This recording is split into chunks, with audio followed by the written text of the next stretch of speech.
নমস্কার, আপনাদের সবাইকে স্বাগত। আর কয়েকদিন পরেই শিবরাত্রি। আজ আমি আপনাদের শিব ঠাকুরের একটি ছবি এঁকে দেখাবো।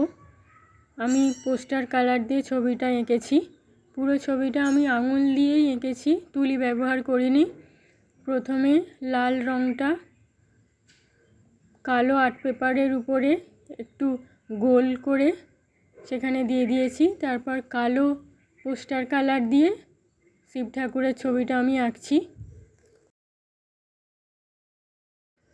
এটা আপনারা চাইলে সাদা আর্ট পেপার বা অন্য যে কোনো রঙের আর্ট পেপারের উপরেও করতে পারেন। আমি কালো আর্ট পেপারের উপরেই করছি।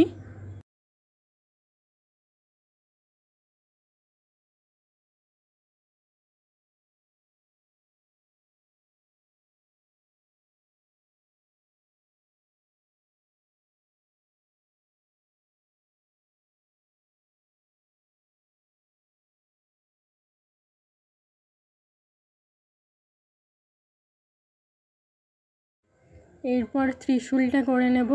আমি তুলি ব্যবহার করিনি, আঙুল দিয়েই করছি বলে অনেক জায়গায় মোটা হয়ে যাচ্ছে, ঠিকঠাক হয়নি। আমার এই কাজটি আপনাদের কেমন লেগেছে কমেন্ট করে জানাবেন অবশ্যই। ভালো লাগলে আমার চ্যানেলটিকে সাবস্ক্রাইব করবেন, লাইক শেয়ার করবেন। ধন্যবাদ।